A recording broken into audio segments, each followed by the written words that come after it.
ibaratnya takutnya itu takut beneran itu. Beda sama daerah lain. Mungkin kalau bagi kita yang tinggal di sini, tidak satu desa atau tidak satu daerah itu nggak bisa merasakan ketakutan itu. Tapi kalau bagi yang di situ, itu pasti takutnya minta ampun. Itu nakal itu kayak gitu. Nakal itu nasihat tapi yang sifatnya ada unsur ancamannya.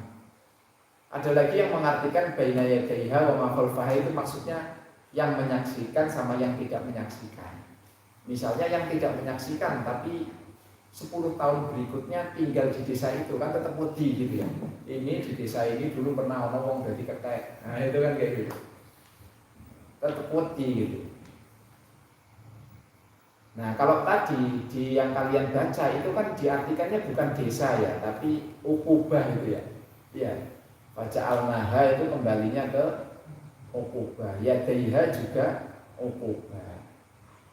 Yaitu ada memang kadang beda mufasir, beda dalam mengartikan gitu. Ada lagi memang yang mengartikan ini ya. Di sini kan ada dua unsur itu ya. Unsur yang pertama itu apa itu hukuman. Unsur yang kedua itu kan sebab hukuman itu turun itu ya. Sebab hukuman yang turun itu apa sebabnya? Kan ikan itu ya. Faktor ekonomi bisa menjadi faktor terjadinya atau munculnya hukuman berupa ketek gitu ya. Ya nyatanya apa itu ya? Banyak dari kita itu kan apa jenenge apa kepleset itu ya. Kepleset itu gara-gara faktor ekonomi itu ya. Dilalah kesempatan korupsi ya masalah duit gitu ya. Atau yang gampang wis flexing gitu ya.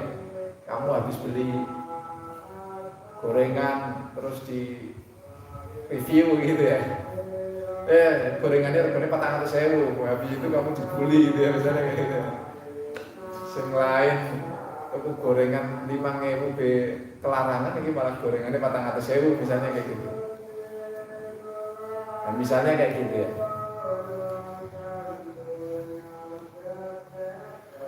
Apa namanya ini ya? Jadi ini kembali ke hukuman itu ya. Jadi kita itu maksudnya bisa mengambil nasihatnya itu kan bukan dari desa itu ya, intinya kan bukan dari desa tapi dari hukuman yang terjadi pada penduduk desa itu. Kudune kan kita takutnya bukan ke penduduk desanya, bukan ke monyetnya itu bukan, tapi pada hukumannya dan latar belakang hukuman itu ya. Latar belakangnya apa? Oh, mereka cari ikan kan bukan karena ikannya yang menarik, bukan, tapi kan kesempatan ekonominya itu ya, bisa jadi sugih. Itu berarti kita melihat itu ya. Kalau kita bisa melihat sesuatu bukan pada bendanya, tapi apa yang terjadi di balik benda itu ya. Nah, misalnya kamu lihat seseorang kok pakaiannya nyentrik gitu ya.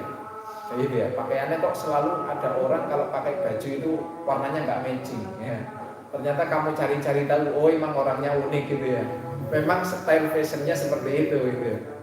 Nah, itu yang kamu lihat bukan berhenti pada bajunya saja, tapi pada apa? Ideologinya. Oh, dia ideologinya itu memang fashionnya jenis street apa itu? Streetwear gitu ya, apa? Pakaian jalanan gitu ya.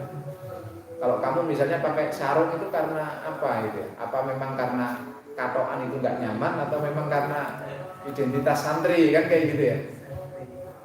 Jangan-jangan karena perut kamu besar, katanya lah muat kafe, akhirnya senengnya sarungan itu ya.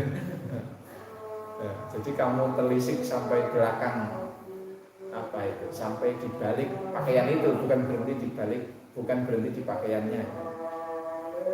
Ya kalau di sini kan hanya kembali ke hukuman, berarti yang dilihat itu bukan penduduk desanya itu ya, tapi itu bagaimana besarnya pelanggaran itu sehingga mereka mendapatkan hukuman itu. Nah kalau bagi kita itu kan penduduk Sanangga itu ya, dan jauh dari kejadian itu ya. Maka bagi kita itu wa mau'idatan lil muttaqin. Maka arti muttaqin itu ya umatnya Nabi Muhammad itu. Bagi orang-orang yang bertakwa atau umat Nabi Muhammad, kisah itu ya jadi mau